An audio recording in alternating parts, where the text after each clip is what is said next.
प्रतिष्ठापन वेलायां कायोत्सर्गं करोम्यहम्।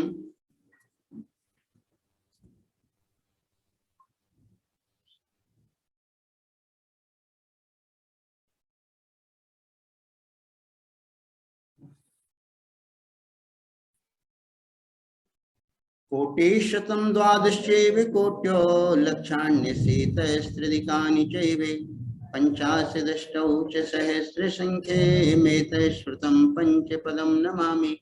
अरिहन्त भाषयत्थं गणहरदेवीं गन्त्यं सम्मं प्रणमामि भक्तियुक्तो सदनान् महोदयं शीर्षा इच्छाई भन्ते श्रुतभक्ति कौसगो कौतस्थालोच्यो अंगो वंग पैडे पाउडे परियम्मे सुत्ते प्रमाणी योगे पुगे चुलिया चेवे सुत्तत्ते त्विधम्मे कहायं स्यानिच्चिकालम् अंचेमि पूजेमि वन्दामि नमिष्यामि दुःखकौ कम्मखौ बोहिलाओ सुगे गमनं समाहि मरणं निर्गुण संपत्ति होदुमज्जम् ओंकारं विष्णुसंयुक्तं नित्यं ध्यायन्ति योगिनः कामिदं मोक्षदं चैवे ओंकाराय नमो नमः।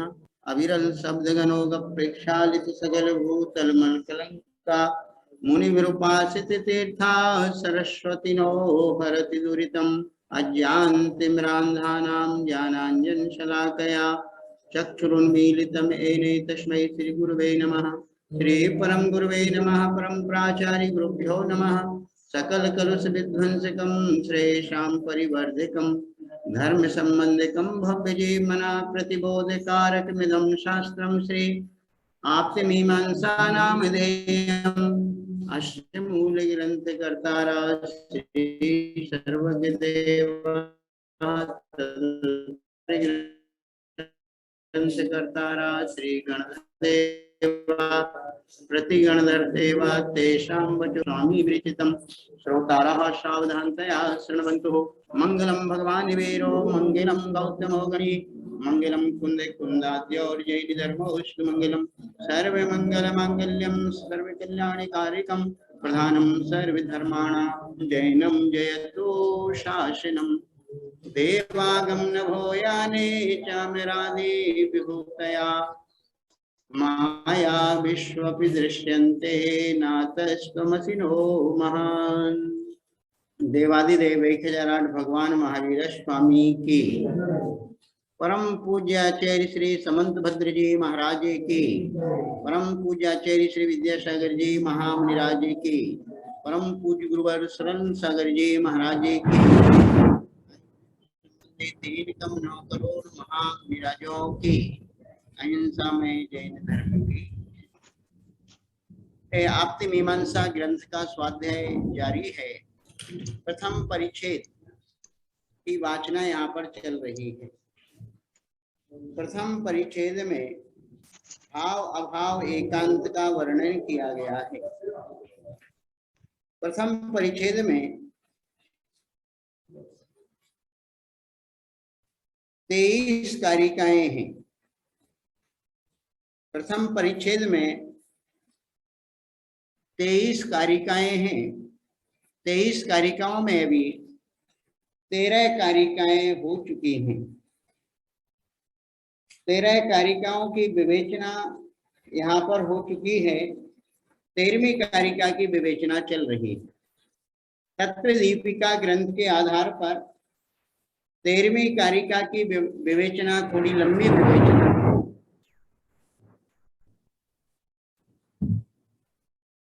आज की वाचना हम प्रारंभ करने जा रहे हैं।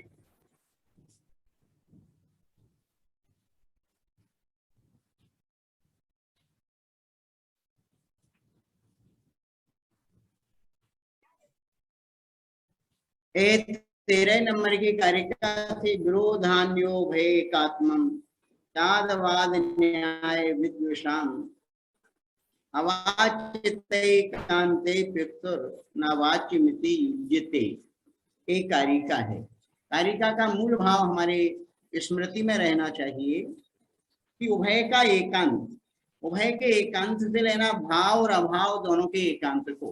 पहले भाव एकांत का खंडन किया, फिर अभाव एकांत का खंडन किया।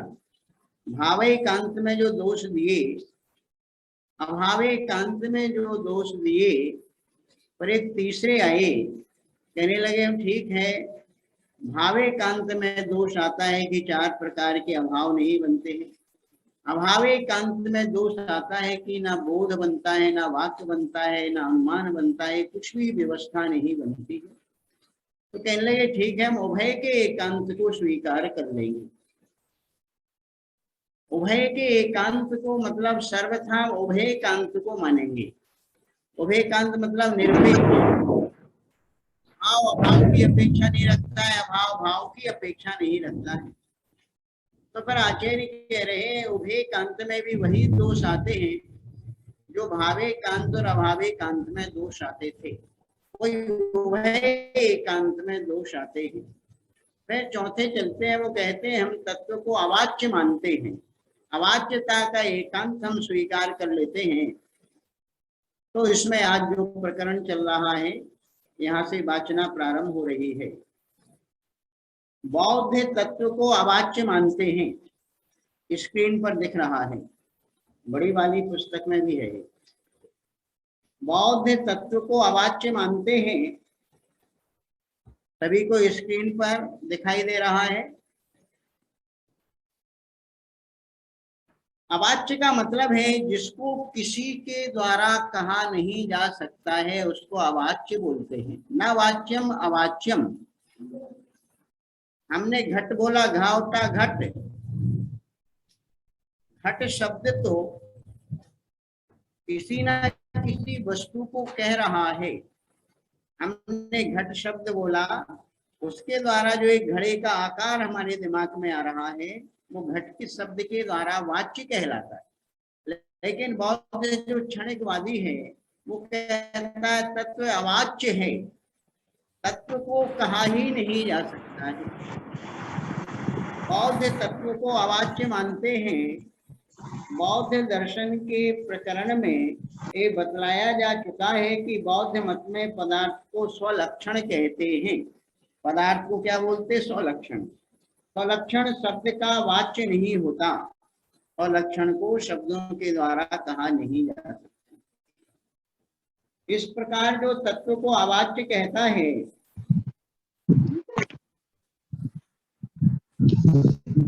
हाँ आवाज ठीक नहीं आ रही है, जैसा कहा जा रहा है कि आवाज ठीक नहीं आ रही है। अभी बारिश तेज हो रही है, तो बारिश की आवाज आपको सुनाई दे रही होगी, हमारी आवाज स्लो आ रही होगी।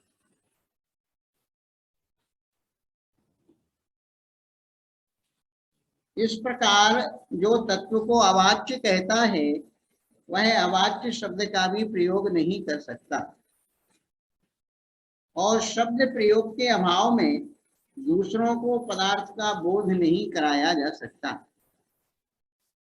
इसी प्रकार स्वलक्षण को अनिर्देश्य और प्रत्यक्ष को कल्पना कोड कहना भी उचित नहीं है। स्वलक्षण को अनिर्देश मतलब निर्देश का अर्थ होता है कथन करना, अनिर्देश का अर्थ होता है कथन नहीं किया जा सकता। प्रत्यक्ष को कल्पना कोड कहना भी उचित नहीं है। बौद्ध स्वलक्षण को अनिर्देश कहते हैं, अर्थात स्वलक्षण किसी शब्द के द्वारा निर्देश यानी प्रतिपादन नहीं किया जा सकता। कथन का नाम होता है प्रतिपादन। यदि स्वलक्षण अनिर्देश है, तो अनिर्देश शब्द के द्वारा भी उसका कथन नहीं हो सकता, तथा स्वलक्षण को अनिर्देश मानने पर उसे अज्ञेय भी मानना पड़ेगा। अज्ञेय यानी जो ज्ञान का विषय नहीं बन रहा है, क्योंकि जो सर्वथा अनिर्देश है उसका ज्ञान किसी प्रकार संभव नहीं है। और यदि प्रत्यक्ष कल्पना पूर्ण यानी कल्पना से रहित अर्थात निर्विकल्प है, तो कल्पना पूर्णम प्रत्यक्षम, इस प्रकार की कल्पना भी उससे नहीं हो सकती है। बौद्धों ने प्रत्यक्ष ज्ञान को माना है, लेकिन प्रत्यक्ष को उन्होंने निर्विकल्पक माना है। बौद्ध कहते हैं कि शब्द के द्वारा स्वलक्षण का कथन नहीं होता है, किंतु अन्यापोह का कथन होता है। एक शब्द आ रहा है अन्यापोह, हाँ, आवाज आ रही कि नहीं? नीति जी बताएंगी मेरी आवाज अब क्लियर आ रही कि नहीं? जी भैया जी ठीक आ रही है। ठीक है। अब यहाँ पर जो एक अन्यापोह शब्द आया है, इसका अर्थ आप थोड़ा समझ रहे हैं सभी लोग, क्योंकि अन्यापोह का अर्थ क्या है न्याय ग्रंथों में। तो बौद्ध कहते हैं कि शब्द के द्वारा स्वलक्षण का कथन नहीं होता, किंतु अन्यापोह का कथन होता है। शब्द ना तो पदार्थ में रहते हैं और ना पदार्थ के आकार है, जिससे अर्थ का प्रतिभास होने पर शब्द का भी प्रतिभास हो। यदि ऐसा है तो जिस प्रकार अर्थ में शब्द नहीं है, उसी प्रकार इंद्रिय ज्ञान में भी विषय नहीं है। इसलिए इंद्रिय ज्ञान के होने पर भी विषय का ज्ञान नहीं होगा। तो यहाँ पर जो अन्यापोह शब्द आया है, बौद्धों ने कहा कि शब्द किसी भी तत्व को नहीं कहता है, वो अन्यापोह करता है। अन्यापोह का मतलब है, हमने कहा घड़ा लेकर के आओ, हमने कहा घटम आने, घड़ा लेकर के आओ, तो अन्यापोह क्या करेगा?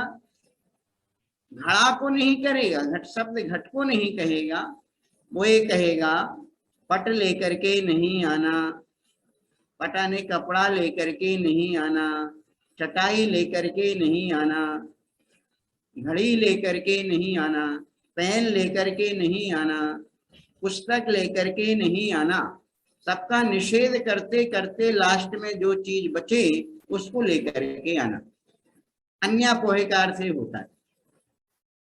मैंने नीति बोला, नीति जैन, तो बौद्ध दर्शन में नीति जैन शब्द नीति को नहीं कहेगा, वो कहेगा ये पूर्णिमा नहीं है, डीके जैन नहीं है, राजेंद्र जैन नहीं है, श्रीश जी नहीं है, नीलम जी नहीं है, प्रज्ञा नहीं है, प्रशांत नहीं है, ऐसा करता है, ये कहलाता है अन्यापोह। अन्यापोह का मतलब है अन्य का निराकरण। अन्यापोह का मतलब क्या है? अन्य पदार्थों का निराकरण। तो यहाँ पर यही बतला रहे हैं कि बौद्ध कहते हैं कि शब्द के द्वारा स्वलक्षण का कथन नहीं होता है, किंतु अन्यापोह का कथन होता है। शब्द ना तो पदार्थ में रहते हैं और ना पदार्थ के आकार हैं, जिससे अर्थ का प्रतिभास होने पर शब्द का भी प्रतिभास हो। यदि ऐसा है तो जिस प्रकार अर्थ में शब्द नहीं है, उसी प्रकार इंद्रिय ज्ञान में भी विषय नहीं है। इसलिए इंद्रिय ज्ञान के होने पर भी विषय का ज्ञान नहीं होगा। यदि माना जाए कि विषय से ज्ञान की उत्पत्ति होती है, इसलिए ज्ञान के होने पर विषय का प्रतिभास अवश्य होगा, प्रतिभास यानी ज्ञान। तो इंद्रिय से ज्ञान की भी उत्पत्ति होती है, अतः इंद्रिय का भी प्रतिभास होना चाहिए। बौद्धों के यहाँ ज्ञान की उत्पत्ति में 4 कारण माने गए हैं। ये बौद्ध दर्शन की चर्चा चल रही है। बौद्ध दर्शन की बात थोड़ी बहुत कठिन पड़ती है, वो क्षणिकवाद को स्वीकार करता है, वहां पर नित्यता कुछ बनती नहीं है। वो बतलाता है कि ज्ञान की उत्पत्ति में 4 कारण माने गए हैं। नंबर 1 अधिपति प्रत्यय, दूसरा आलम्बन प्रत्यय। एक खोल लो बड़ी वाली पुस्तक, पेज नंबर बता दो,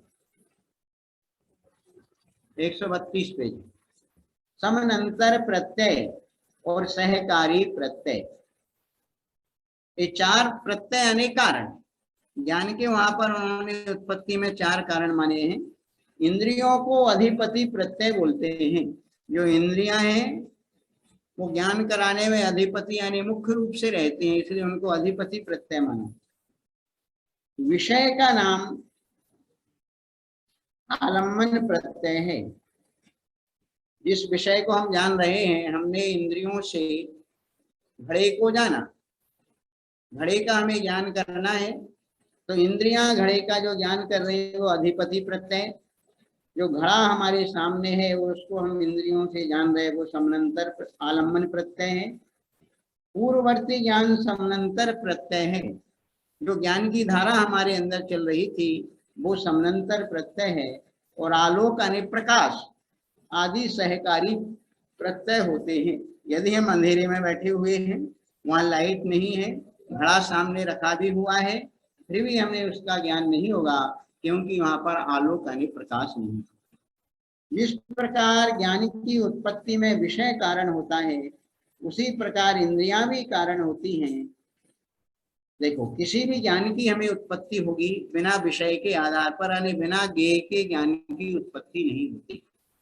बिना ज्ञेय के ज्ञान की उत्पत्ति नहीं होती है। उसी प्रकार इंद्रियां भी कारण होती हैं, बिना इंद्रियों का आलम्बन लिए हमें ज्ञान भी नहीं होता है। इसलिए यदि ज्ञान के होने पर ज्ञान की उत्पत्ति का हेतु होने से विषय का प्रतिभास होता है, तो इंद्रिय का प्रतिभास होना भी आवश्यक है, क्योंकि विषय की तरह इंद्रिय भी ज्ञान की उत्पत्ति का कारण है। जो लोग कहते हैं इंद्रियों से ज्ञान उत्पन्न नहीं होता है, उनके लिए बतलाया जा रहा है कि इंद्रिय भी ज्ञान की उत्पत्ति में सहकारी कारण होती है। यहाँ यह कहा जा सकता है कि ज्ञान को विषयाकार होने से ज्ञान में विषय का ही प्रतिभास होता है, इंद्रिय का नहीं, क्योंकि ज्ञान इंद्रिय के आकार नहीं होता। इसका उत्तर यह है कि जिस प्रकार ज्ञान विषय को विषय के आकार होता है, उसी प्रकार इंद्रिय के आकार भी होना चाहिए। यदि कहा जाए कि जैसे बालक की उत्पत्ति में माता और पिता दोनों ही कारण होते हैं, बालक को जन्म अकेली माँ नहीं देती है, बालक को जन्म अकेले पिता नहीं देते हैं, अपितु माता पिता दोनों के संयोग से बालक की उत्पत्ति होती है। किंतु बालक दोनों में से किसी एक के ही आकार को धारण करता है, दोनों के आकार पर नहीं जाता है।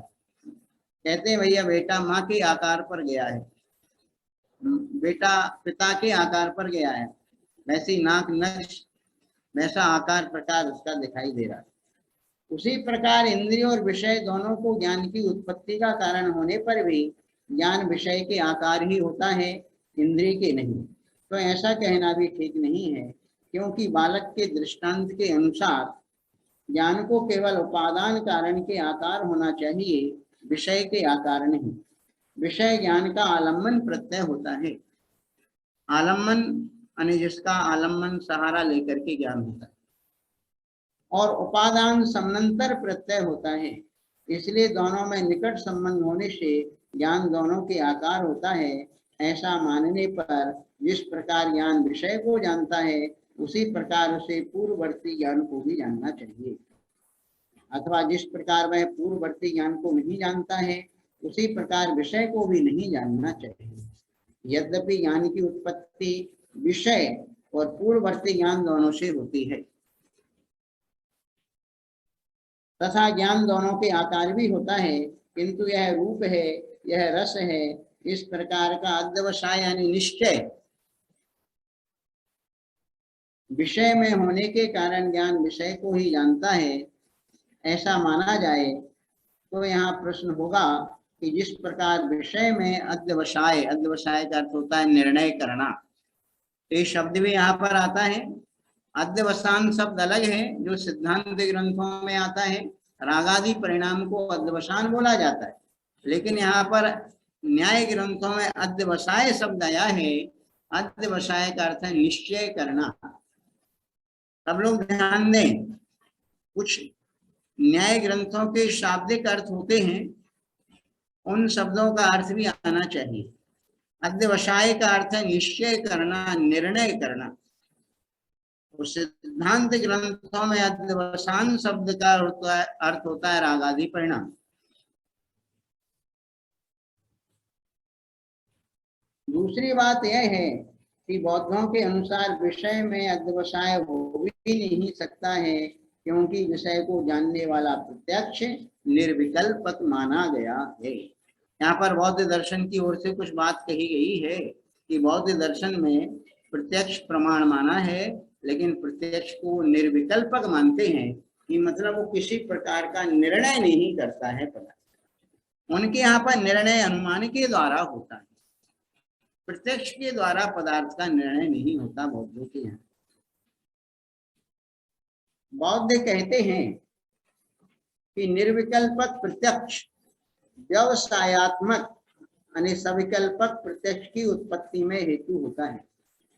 अतः विषय में अध्यवसाय के होने में कोई विरोध नहीं, ऐसा कहना ठीक नहीं है, क्योंकि व्यवसाय कराना शब्द का काम है। व्यवसाय निर्णय कराना शब्द का काम है, और निर्विकल्पक प्रत्यक्ष को कल्पना पूर्ण होने से, कल्पना पूर्ण यानी निर्विकल्पक, ध्यान दें पूर्णिमा जी, एक कल्पना पूर्ण का अर्थ क्या है? निर्विकल्पक, विकल्प से रहे। निर्विकल्पक प्रत्यक्ष को कल्पना पूर्ण होने से उसमें शब्द संसर्ग का अभाव है। यदि शब्द संसर्ग रहित होने पर भी निर्विकल्पक प्रत्यक्ष सविकल्पक प्रत्यक्ष की उत्पत्ति का हेतु होता है, तो निर्विकल्पक प्रत्यक्ष को स्वलक्षण का अर्थात विषय का अध्यवसाय भी कराना चाहिए। बौद्ध कहते हैं कि शब्द संसर्ग रहित निर्विकल्पक प्रत्यक्ष से सविकल्पक प्रत्यक्ष की उत्पत्ति होने में कोई विरोध नहीं, क्योंकि विजातीय कारण से भी विजातीय कार्य की उत्पत्ति होती है। जैसे दीपक से कज्जल की उत्पत्ति होती है, कज्जल यानी काजल, जैसे दीपक से कज्जल की उत्पत्ति होती है, यदि ऐसा है तो शब्द संसर्ग रहित अर्थ से ही सविकल्पक प्रत्यक्ष की उत्पत्ति क्यों नहीं हो जाती है? यदि जाति, द्रव्य, गुण, क्रिया और नाम इन 5 प्रकार की कल्पनाओं से रहित अर्थ से सविकल्पक प्रत्यक्ष की उत्पत्ति संभव नहीं है, तो शब्द संसर्ग रहित निर्विकल्पक प्रत्यक्ष से भी सविकल्पक प्रत्यक्ष की उत्पत्ति संभव नहीं हो सकती। सविकल्पक प्रत्यक्ष जाति आदि को विषय करता है, ऐसा कहना भी ठीक नहीं है, क्योंकि निर्विकल्पक प्रत्यक्ष की तरह सविकल्पक प्रत्यक्ष भी जाति आदि को विषय नहीं कर सकता है। जब निर्विकल्पक प्रत्यक्ष शब्द संसर्ग से रहित है, तो निर्विकल्पक प्रत्यक्ष से उत्पन्न होने वाला सविकल्पक प्रत्यक्ष भी शब्द संसर्ग रहित होगा। सविकल्पक प्रत्यक्ष जाति आदि का ग्रहण कर भी नहीं सकता है, क्योंकि वस्तु इस जाति विशिष्ट है, गोत्र जाति विशिष्ट है। जाति उसे बोलते हैं जो सब में पाई जाती है, वो कहलाती है जाति। जैसे गो बोला, गो गो गो, तो उसमें गोत्र सभी गायों में पाया जा रहा है। गायपना, गायपना सभी गायों में है, इसलिए गोत्र क्या हो गई? जाति। ये वस्तु इस जाति विशिष्ट है, गोत्र जाति विशिष्ट है। इस बात को जानने के लिए विशेषण विशेष और उन दोनों के संबंध का ज्ञान आवश्यक है, किंतु सविकल्पक प्रत्यक्ष में इतनी सामर्थ्य नहीं है कि वह विशेषण विशेष और उनके संबंध का ज्ञान कर सके, क्योंकि उसकी उत्पत्ति निर्विकल्पक प्रत्यक्ष से होने के कारण वह निर्विकल्प प्रत्यक्ष की तरह ही अविचारक है। यहाँ पर बौद्ध सिद्धांत की चर्चा चल रही है। बौद्ध लोग कहते हैं कि जो प्रत्यक्ष होता है, प्रत्यक्ष स्वलक्षण को विषय नहीं कर पाता है। सभी लोग समझ लें, आज अभी अपन ने जो पढ़ा है उतना उसका थोड़ा सा सार समझ लें।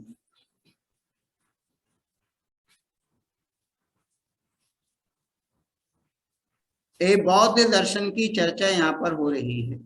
भैया जी, 2 महाराज जी हमारे दावत में विराजमान है, मैं दर्शन करवाती हूँ।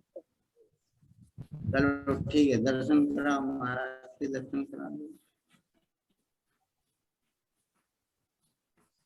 चलो सभी लोग श्रुत आराधना से जुड़े हुए सारे लोग मुनि महाराज जी को हाँ, मैं नमोस्तु बोल रहा हूँ। धर्म वृद्धि समाधि। हाँ, नमोस्तु महाराज जी। आपका रत्नत्रय कुशल है? हाँ, सकुशल आनंद है। स्वाध्याय आदि सानंद चल रहा है? खूब आनंद है, खूब अच्छा चल, गुरु कृपा है।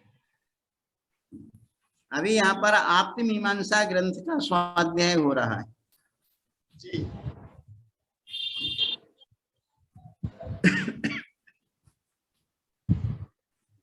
खूब अच्छे से स्वाध्याय कीजिए, खूब अनुमोदन है। ठीक है, वो आपका आशीर्वाद मिल रहा है तो अच्छी तरह होगा स्वाध्याय।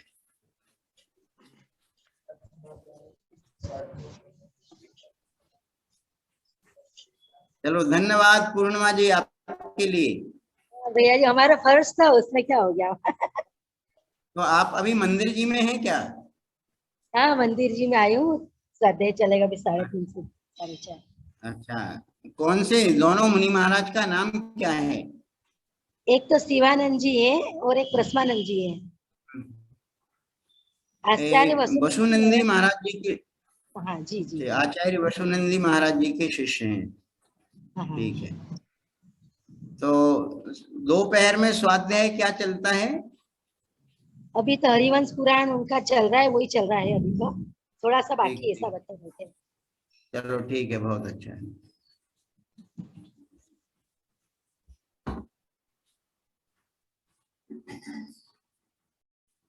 हाँ, तो श्रुत आराधना से जुड़े हुए लोगों को भी दो दो मुनिराजों के दर्शन पूर्णिमा जी ने करा दिए हैं। पूर्णिमा जी धन्यवाद की पात्र हैं। हाँ, तो यहाँ पर बौद्ध दर्शन की चर्चा हो रही है। बौद्ध दर्शन में मुख्य रूप से ये बात यहाँ पर बतलाई जा रही है कि बौद्ध तत्व को अवाच्य मानता है। अवाच्य का मतलब होता है शब्द को किसी शब्दों से कहा नहीं जा सकता है, पदार्थ को किसी शब्द से कह नहीं सकते हैं, इसलिए तत्व अवाच्य है। उनके यहाँ पर जो प्रत्यक्ष है, प्रत्यक्ष से भी किसी पदार्थ का निर्णय नहीं होता है, क्योंकि प्रत्यक्ष उनके यहाँ पर निर्विकल्पक माना गया है। तो उसी को लेकर के यहाँ पर चर्चा की है। अब आगे बतला रहे वैभाषिक। वैभाषिक भी बौद्धों का एक भेद है। उस दिन मैंने बतलाया था बौद्ध दर्शन के 4 भेद हो जाते हैं, एक वैभाषिक, एक सौत्रांतिक, एक योगाचार और एक माध्यमिक। कितने भेद हुए? 4।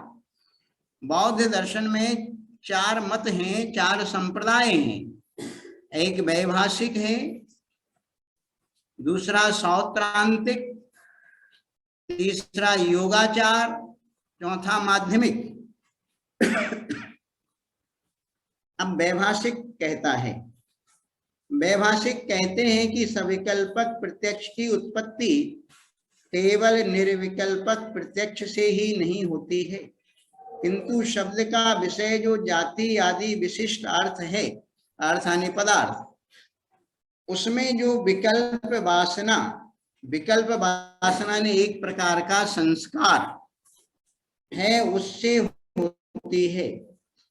विकल्प वासना की संतान अनादि होने से एक वासना के द्वारा दूसरी वासना तथा दूसरी वासना के द्वारा तीसरी वासना, इस क्रम से अनेक वासनाओं की उत्पत्ति होती है।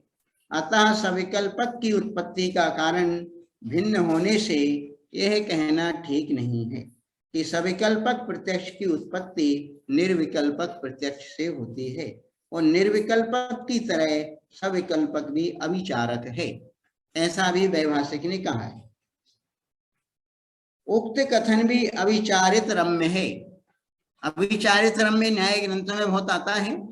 अविचारित रम्य का मतलब होता है कोई बात आपने कही, जब तक हम उस पर विचार नहीं करेंगे जब तक बड़ी अच्छी लगती है, लेकिन जब विचार करते हैं तो अविचारित रम्य यानी विचार करने पर रमणीय नहीं रहती है, खंडित हो जाती है, वो अविचारित रमणीय कहलाता है। सब आप किसी चीज का वर्णन करें, बहुत अच्छी है, बहुत अच्छी है, बहुत अच्छी, जब हम उसका यूज करते हैं जब मालूम पड़ती है कि अच्छी है या खराब है।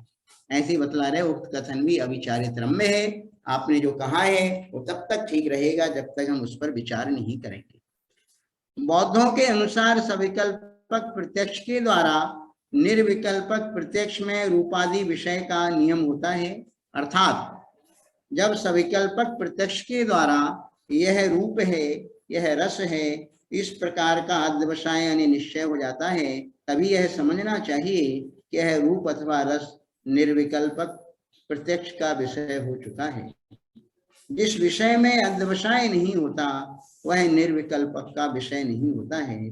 इस प्रकार ये नियम है कि सविकल्पक प्रत्यक्ष के द्वारा निर्विकल्पक प्रत्यक्ष में रूपादि विषय का नियम होता है, किंतु यह नियम तभी बन सकता है जब सविकल्पक प्रत्यक्ष की उत्पत्ति निर्विकल्पक प्रत्यक्ष से हो। सविकल्पक प्रत्यक्ष की उत्पत्ति शब्दार्थ विकल्प वासना से मानने पर वासनाजन्य सविकल्पक प्रत्यक्ष के द्वारा निर्विकल्पक प्रत्यक्ष में रूपादि विषय का नियम नहीं हो सकता। यदि वासनाजन्य सविकल्पक प्रत्यक्ष के द्वारा निर्विकल्पक प्रत्यक्ष में रूपादि विषय का नियम माना जाए तो मैं राजा हूं, इस प्रकार मनोराज्य विकल्प से भी उक्त नियम मानना चाहिए। कहते कोई अपने मन से राजा बन जाए, अपने आप को राजा कहे, तो अकेले कहने मात्र से राजा का अनुभव उसको हो नहीं सकता है और उसको भी राजा की अनुभूति नहीं हो सकती है। यदि निर्विकल्पक प्रत्यक्ष सहित वासना द्वारा रूपादि का व्यवसाय करने वाले सविकल्पक प्रत्यक्ष की उत्पत्ति होने से सविकल्पक प्रत्यक्ष के द्वारा निर्विकल्पक प्रत्यक्ष में रूपादि विषय का नियम मानना ठीक है, तो जिस प्रकार निर्विकल्पक प्रत्यक्ष रूपादि को विषय करता है उसी प्रकार अपने उपादान कारण पूर्व ज्ञान को भी विषय करना चाहिए, क्योंकि उसकी उत्पत्ति समान रूप से दोनों से होती है। सविकल्पक प्रत्यक्ष में ये रूप है, इस प्रकार का उल्लेख होता है। सविकल्पक यानी निर्णय से सहित, इस प्रकार का उल्लेख होता है, इसलिए निर्विकल्पक प्रत्यक्ष रूपादि को विषय करता है। ऐसा मानने पर निर्विकल्पक प्रत्यक्ष के साथ शब्द का संसर्ग भी मानना चाहिए, क्योंकि सविकल्पक प्रत्यक्ष के साथ शब्द का संसर्ग है और निर्विकल्पक प्रत्यक्ष के साथ शब्द का संसर्ग मानने पर रूपादि विषय के साथ भी शब्द का संसर्ग मानना होगा। यहाँ पर घुमा फिरा करके बात कही जा रही है। वहां पर बौद्ध दर्शन में कहा गया है कि जो प्रत्यक्ष है निर्विकल्पक है, शब्द उस निर्विकल्पक को स्पर्श नहीं कर पाता है, तो क्या फिर कैसे ज्ञान होगा? कहा कि निर्विकल्पक प्रत्यक्ष से ये सविकल्पक ज्ञान की उत्पत्ति होती है, सविकल्पक से फिर विषय का निर्धारण होता है। बौद्ध ना तो निर्विकल्पक प्रत्यक्ष के साथ शब्द का संसर्ग मानते हैं और ना अर्थ के साथ। अतः बौद्ध मत के अनुसार कोई व्यक्ति किसी वस्तु को देखकर उसी के समान पहले देखी हुई वस्तु का स्मरण नहीं कर सकता है, क्योंकि उस समय उसके नाम विशेष का स्मरण नहीं होता है और जब तक नाम विशेष का स्मरण नहीं होगा तब तक उसके शब्द का भी ज्ञान नहीं हो सकेगा। शब्द ज्ञान के बिना ना तो शब्द और अर्थ में संबंध का ज्ञान हो सकता है और ना अर्थ का अध्यवसाय यानी निर्णय हो सकता है। इस प्रकार विकल्प और शब्द की प्रवृत्ति कहीं ना हो सकने के कारण सारा संसार शब्द और विकल्प से शून्य हो जाएगा। देखो, हमने बोला घट लाओ, घड़ा लाओ। घट शब्द आपके कान में पड़ता है और आपको पूर्व का स्मरण होता है। पहले भी आपने घट शब्द सुना था और घट रूप पदार्थ में आपने प्रवृत्ति की थी। घट रूप पदार्थ में आपने प्रवृत्ति की थी। यहाँ पर आपने शब्द को सुना, पूर्व घट का आपने स्मरण किया और तुरंत आपने वहां पर प्रवृत्ति की। तब आप घड़े के पास पहुंच पाते हैं और घड़े को लेकर के आते हैं। लेकिन यहाँ पर सार रूप में इतना मात्र कहा जा रहा है कि बौद्ध मत अन्यापोहे का कथन करता है। अन्यापोहे अभी आपको बतलाया था कि घड़ा लाओ, ये शब्द सुनते ही कोई घड़े में प्रवृत्ति नहीं करेगा। सीधी सीधी घड़े में प्रवृत्ति ना करके वो अन्यापोह यानी निराकरण करेगा कि मुझे पुस्तक नहीं लाना है, मुझे घड़ी नहीं लाना है, मुझे पेन कॉपी नहीं लाना है। जगत में जितने अनंत पदार्थ हैं उन अनंत पदार्थों का निषेध करते करते करते करते लास्ट में जो बचेगा वो कहेगा कि घड़ा अब जो रहा शेष घड़े को लेकर गया। तो कितने अनंत पदार्थ हैं और अनंत पदार्थों का निषेध करते करते करते करते तुम्हारी सारी शक्ति उसी में निकल जाएगी, फिर भी तुम सारे पदार्थों का निषेध कर नहीं पाओगे। और घड़ा आपको पानी पीने के लिए चाहिए था, आपकी प्यास न बुझ पाएगी और आप प्यास के मारे आप स्वयं प्राण छोड़ देंगे। श्रुत आराधना से जुड़े ही लोगों को पर मैं पुनः एक बार कह रहा हूं, आप्त मीमांसा तत्व दीपिका इस विषय है, अष्टसहस्री ग्रंथ के आधार पर विषय दिया गया है और विषय बहुत विस्तृत है, किन्हीं में बहुत विषय विस्तृत है। उसमें सभी दर्शनों को लेकर के उसकी विवेचना की गई है। आप्त मीमांसा का स्वाध्याय करने वाले सामान्य लोग ही ज्यादा हैं जो आप्त मीमांसा को पहली बार पढ़ रहे हैं। इस व्याख्या को पूरा पढ़ते हैं तो पूरी व्याख्या पढ़ने से लोगों को ज्यादा कुछ समझ में नहीं आ पाता है। यहाँ पर जो शब्द ही इतने कठिन होते हैं, उनकी भाव भाषणा प्रारंभिक भूमिका में नहीं हो पाती है। मैं बार बार वही बात बतलाता हूँ, जिसने पहली बार यदि तत्वार्थ सूत्र पढ़ना चालू किया है और उसको हम राजवार्तिक अथवा सर्वार्थ सिद्धि का विषय यदि हम प्रस्तुत करें तो उसको तत्वार्थ सूत्र तो वो भूल जाता है क्या पढ़ाया जा रहा है और उसमें उलझ करके रह जाता है। उसको उसकी विशेष विवेचना उस समय कार्यकारी नहीं होती है। इसलिए मैं आप लोगों को आज बतला रहा हूं कि इस तत्व दीपिका में जो सरल सरल जो कारिका को कैसे पढ़ेंगे एक बार फिर से सुनिए। कथंचित्ते सदेवेष्टम कथंचिदसदेव तथो वयमवाच्यं चे नैयोगान्न सर्वथा। इस कारिका का भाव देखिएगा। पहले अपन इसका शब्द विच्छेद करते हैं। कथंचित ते सदैव इष्टम, कथंचित ते सदैव इष्टम, कथंचित असद एव तत्, तथा उभयम अवाच्यम च नैयोगात् न सर्वथा। देखो जैनाचार्य समंतभद्र स्वामी जी कितना नपे तुले शब्दों में शब्द की सिद्धि कर रहे हैं, वस्तु व्यवस्था की सिद्धि कर रहे हैं। ते यानी आपके मत में, आपके मतलब अरहंत परमात्मा के मत में। सदैव इष्टम, सत एव इष्टम, इष्ट यानी जो वस्तु तत्व है, ते यानी आपके मत में, कथनचित यानी किसी अपेक्षा से, सत एव सत रूप ही है। वहां तो एकांत से सत कह दिया था, यहाँ बतला रहे कथनचित किसी अपेक्षा से। अपेक्षा द्रव्यार्थिक नया अपेक्षा सर्वम वस्तु सत, और कथनचित अस एव तत्, और आपके ही मत में वही वस्तु किसी अपेक्षा से असत रूप है। जिस वस्तु को कथनचित सत बतलाया जा रहा है उसी वस्तु को ही कथनचित असत बतलाया जा रहा है।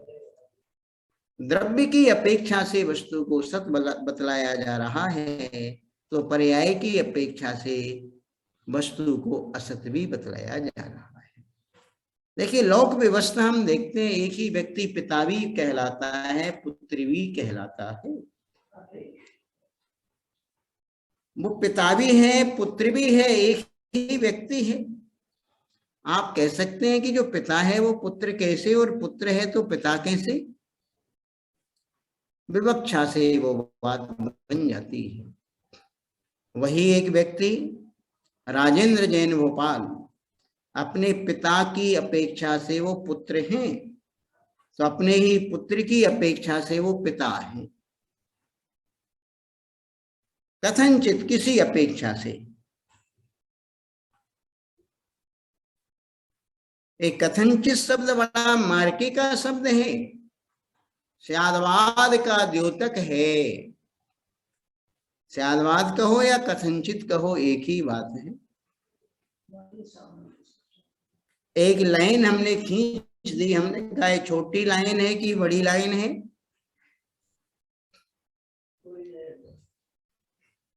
वो छोटी भी है और बड़ी भी है। लाइन हमने खींची, लाइन छोटी है कि बड़ी है? बड़ी लाइन के सामने वो छोटी है और छोटी लाइन के सामने वो बड़ी। आपके हाथ में एक नींबू का फल रखा हुआ है, हमने कहा छोटा है कि बड़ा है? अपेक्षा लगाई जाएगी। संतरा के सामने नींबू छोटा है, लेकिन अंगूर के सामने नींबू बड़ा है। वही नींबू छोटा भी है, उसमें लघुपना भी है, गुरुपना भी।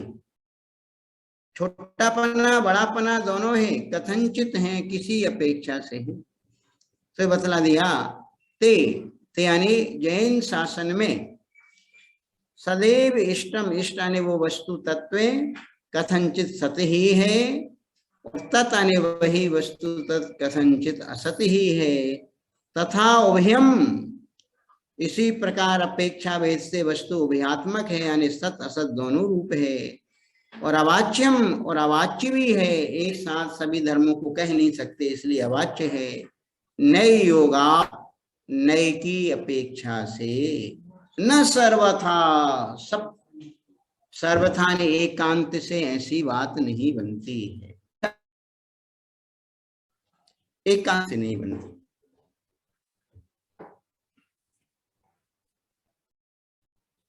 समझ में आया होगा। कारिका नंबर 14 की व्याख्या समझ में आई। इसको लेकर के किसी को कुछ क्वेश्चन वगैरह करना हो कर सकता है।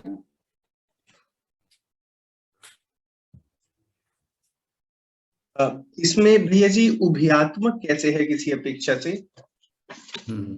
देखो उभयात्मक ऐसी है, देखो हमने कह दिया द्रव्य की अपेक्षा से वस्तु सतरूप है, तो पर्याय की अपेक्षा से वस्तु असत रूप है।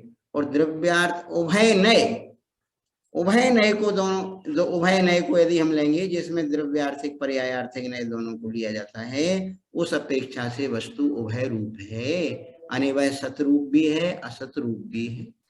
क्रम से विवक्षित धर्मों की अपेक्षा से उभयात्मक है। तो जैसे वो सप्तभंगी आती है उसमें अस्ति नास्ति और एक अस्ति हाँ, नास्ति होता है, तो अस्ति नास्ति वाला। अच्छा जी, बस बस जो सप्तभंगी में जो सप्तभंग हैं वो यही भंग है, आगे जाकर के सिद्ध करने वाले हैं आचार्य अगली कारिकाओं में, कि जो सतपना है अस्थि की अपेक्षा से, असतपना है नास्ति की अपेक्षा से। स्यात् अस्ति स्यात् नास्ति, स्यात् अस्ति नास्ति, स्यात् अवक्तव्ये स्यात् अस्ति अवक्तव्ये, स्यात् नास्ति अवक्तव्ये, स्यात् अस्ति नास्ति अवक्तव्ये। इस प्रकार ये सप्तभंग बतलाए गए हैं।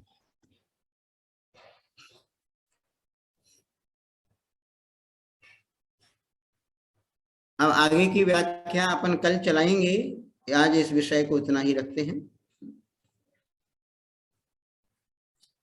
बोधि समाधि परिणाम शुद्धि, स्वात्मोपलब्धि सिद्ध सौख्य सिद्धि, चिंतामणि चिंतित